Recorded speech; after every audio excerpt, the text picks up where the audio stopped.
તો લોકસભાની ચૂંટણીને લઈને પ્રદેશ કાર્યાલય ભાજપની મહત્વપૂર્ણ બેઠક યોજાઈ। લોકસભા ચૂંટણીને લઈને પ્રદેશ પ્રમુખની બેઠક તેમાં મહત્વપૂર્ણ ટકોર કરવામાં આવી છે। ચૂંટણીમાં ટિકિટ કોઈ એકને જ આપી શકાય છે તેમ સીઆર પાટીલે જણાવ્યું છે।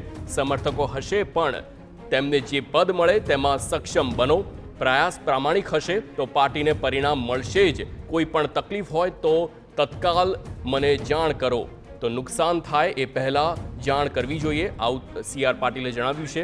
નુકસાન થઈ ગયા બાદ કારણો જણાવવા કોઈ રસ નથી।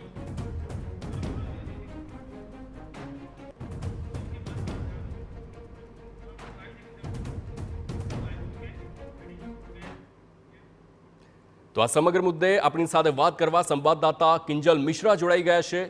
કિંજલ, જણાવશો, હાલ બે બેઠક પર ફરીથી વિવાદ શરૂ થઈ ગયો છે, સુરેન્દ્રનગર અને સાબરકાંઠાની એ બેઠક, અને ત્યારબાદ આજે કમલમ પર પણ અનેક કાર્યકરો હતા તે વિરોધ કરવા પહોંચવા હતા, પરંતુ આ બધાની વચ્ચે હવે સીઆર પાટીલે ટકોર કરી છે કે તમને જે કામ સોંપવામાં આવે છે તેની પર ધ્યાન રાખો, પરિણામ મળશે જ।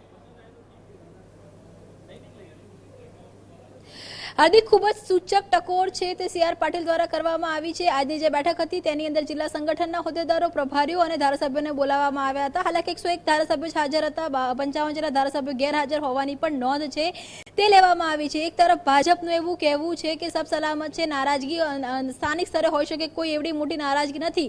સવાલ એ છે કે જો નારાજગી એટલી મોટી નથી તો પછી ભાજપ પ્રદેશ પ્રમુખને ભાજપની જ બેઠકમાં એવું કેમ કહેવું પડે છે કે ચૂંટણીમાં કોઈ એકને જ ટિકિટ છે તે આપી શકાય છે, તમામને ટિકિટ મળતી નથી, એટલે કે જેને પણ ટિકિટ મળી હોય તેના કામમાં લાગી જાઓ। સમર્થકો કોઈના પણ હોઈ શકે છે, પરંતુ જે સક્ષમ હોય છે તેને પદ મળે છે। ખુદ પ્રદેશ પ્રમુખ દ્વારા જ્યારે આ વાત કહેવામાં આવતી હોય છે ત્યારે સમજવું જરૂરી છે કે ગુજરાતની અંદર, ભાજપની અંદર અત્યારે લોકસભાની ચૂંટણી સમયે કેટલો ઉકળતો ચરુ છે, કેટલી આંતરિક નારાજગી છે, અને એ કારણે આપ કહી શકો છો કે ટકોર પણ કરવામાં આવી છે, અથવા તો એક સ્પષ્ટ રીતે વાત પણ કરી દેવામાં આવી છે કે જેને ટિકિટ મળી ગઈ છે તેના પ્રચારમાં લાગવાનું છે।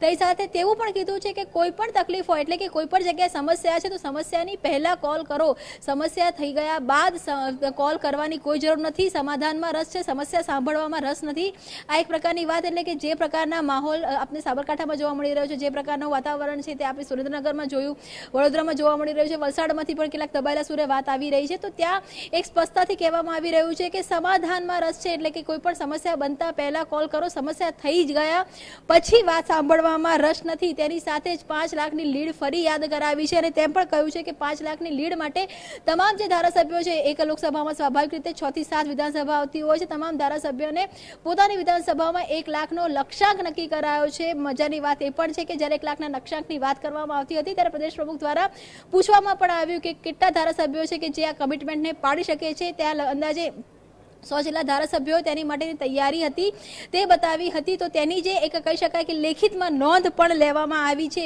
પેજ કમિટીને ફરીથી ઉગામવાની છે વાત છે તે કરવામાં આવી છે કે પેજ કમિટી ફરીથી શરૂ કરવામાં આવે, લાભાર્થીના જે સંપર્ક અભિયાન છે તે શરૂ કરવામાં આવે। અત્યારે જે ભાજપના વાત થઈ રહી છે તો ભાજપની અંદર પ્રચાર પ્રસારમાં ઝંડી લગાડવું એ ભાજપનું એક બેઝ હતું, પરંતુ ઝંડી લગાડવામાં હવે કાર્યકર્તાઓને ક્યાંક ને ક્યાંક શરમ આવી રહી છે, તો ઝંડીઓ લગાડવાની વાત પણ છે તે કરવામાં આવી છે। 55 જેટલા ધારાસભ્યો ગેરહાજર રહ્યા હતા તેની પણ નોંધ લેવામાં આવી છે। 31 માર્ચ બાદ પ્રદેશ પ્રમુખ સીઆર પાટીલ ખુદ તમામ જિલ્લાઓમાં પ્રવાસ કરશે, પરંતુ તેની પહેલા ખૂબ સટીક બે ટૂંક વાત છે તે પ્રદેશ પ્રમુખે આજે પ્રદેશ કાર્યાલયમાં સ્પષ્ટ કરી દીધી છે કે ચૂંટણીમાં ટિકિટ કોઈ એકને જ મળી શકે છે, એટલે કે ટિકિટોના નામની જાહેરાત થઈ ચૂકી છે, ઉમેદવારના નામની જાહેરાત થઈ ચૂકી છે। ક્યાંક જે ઇશારો છે સીધી રીતે જે પણ જગ્યા પર અત્યારે વિરોધ થઈ રહ્યો છે, ચાલી રહ્યો છે કે કરાવવામાં આવી રહ્યો છે તેને બંધ કરવાની વાત છે, ચૂંટણીના કામમાં લાગી જવાની વાત છે। તેની સાથે જ સમર્થક હોવું એક સારી વાત છે, પરંતુ પાર્ટીના કાર્યકર્તા તરીકે પાર્ટીના કામમાં લાગવું અને એ કહેવું કે ઈમાનદારીથી પ્રયાસ કરશો તો પરિણામ ચોક્કસ મળશે। એનો મતલબ એ છે કે 26 બેઠકો જીતવી અને એક લીડ સાથે જીતવી એ ભાજપનો લક્ષ્યાંક છે, ત્યારે પ્રયત્નો છે તે પૂરા ઈમાનદારીથી કાર્યકર્તાઓ કરવું જોઈએ। એટલે ક્યાંક ને ક્યાંક જે નજર છે તે હવે પ્રદેશની એ કાર્યકર્તાઓ પર પણ હોઈ શકે છે કે જ્યાં વિરોધ ચાલી રહ્યો છે, અને 31 માર્ચ પછી પ્રવાસ છે તે શરૂ થઈ જશે, પરંતુ આજે એક લાલ આંખ પ્રદેશ પ્રમુખે ચોક્કસ કરી હોય એવું લાગી રહ્યું છે।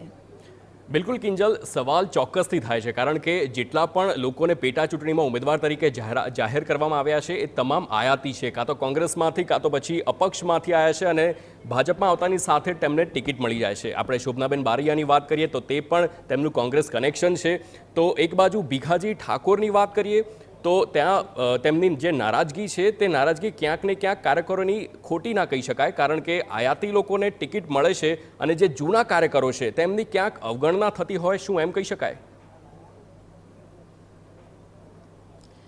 દેખો, કાર્યકર્તામાં આ ગળગણાટ ચોક્કસ છે. હાલાકી ભાજપ કેડર બેઝ પાર્ટી છે, એટલે ખુલીને જે રીતનો કોંગ્રેસમાં બળવો થતો હોય છે તેવો ભાજપમાં બળવો નથી થતો. પરંતુ લોકસભાની ચૂંટણી સાથે આ જે માહોલ છે તે પેટા ચૂંટણીમાં આજે જે ઉમેદવારોના નામ જાહેર કર્યા તેના કારણે પણ એક ચોક્કસ રીતે કાર્યકર્તાઓની લાગણી દુભાય. સ્વાભાવિક છે કે અર્જુન મોઢવાડિયા હોય કે પછી ચિરાગ પટેલ હોય કે જે પણ સીજે ચાવડા હોય, જ્યારે તે પક્ષમાંથી રાજીનામું આપતા હતા, ધારાસભ્ય પદેથી રાજીનામું આપતા હતા, ત્યારે એ વાત ખૂબ જ સ્પષ્ટ હતી કે અરવિંદ લાડાની પણ કેમ ના હોય કે લોકો ભાજપમાં આવશે ત્યારે તેમને ટિકિટ આપવામાં આવશે. કમિટમેન્ટ સાથે જ આ લોકો ભાજપમાં આવી રહ્યા છે. પરંતુ આજે એ વાતને સત્તાવાર મોહર વાગી રહી છે. ત્યારે લોકસભાની ચૂંટણી સાથે આ પેટા ચૂંટણીની અંદરના પણ આ જેટલા પણ આયાતી ધારાસભ્યો છે કે જે હવે ભાજપના મેન્ડેટ સાથે લડશે, ખાસ કરીને પોરબંદરની વાત કરવામાં આવે હાર્દિક, તો અર્જુન મોઢવાડિયા કે જે હંમેશા વિપક્ષમાં રહ્યા છે, વિપક્ષમાં રહીને તેમણે એક વિપક્ષના સ્ટેન્ડ તરીકે ભાજપની આકરી ટીકા કરી છે અને ભાજપના કેન્દ્રીય નેતૃત્વ સુધીને પણ આકરા શબ્દો કહેવામાં કંઈ બાકી રાખ્યું નથી. તો આ અર્જુન મોઢવાડિયા માટે હવે બાબુ બોખીરિયા હોય કે ભાજપની ટીમ, પોરબંદરની ટીમ હોય, કઈ રીતે કામ કરશે, તો આ એક ઉકળતો ચરુ છે. અને આ એક અંદાજ છે જ્યારે પણ નીચેથી કાર્યકર્તાઓમાંથી જ્યારે ગણગણા શરૂ થતો હોય છે અને એની ગ્રેવિટી છે તે પ્રદેશ સુધી આવતી જ હોય છે. અને પ્રદેશને એ વાતનો અંદાજ છે કે લોકસભાની ચૂંટણી સાથે પેટા ચૂંટણી જે જાહેરાત થઈ છે તેમાં જે નામોની જાહેરાત થઈ છે તેના કારણે નારાજગીના સૂર છે તે વધી શકે છે, અસંતોષ છે તે વધી શકે છે. અને એ જ કારણ છે કે આજે પ્રદેશ પ્રમુખે પાર્ટીના મંચ ઉપરથી કીધું છે કે ટિકિટ કોઈ એકને જ મળે છે, બાકીના લોકોએ કામ કરવાનું હોય, જોવાનું હોય છે કે પ્રદેશ પ્રમુખ. બિલકુલ કિંજલ, સમગ્ર માહિતી બદલ આભાર. તો આ ટકોર કરવામાં આવી છે CR પાટીલ દ્વારા કે ટિકિટ કોઈ એકને જ મળશે અને ટિકિટ મળ્યા બાદ કાર્યકરોએ કામ કરવાનું છે. લોકસભામાં ભાજપને જીતાડવાની છે. તમામ વિધાનસભામાં 1 લાખની લીડથી પણ વધારે લીડ લાવવાની આજે હાકલ કરવામાં આવી છે CR પાટીલ દ્વારા.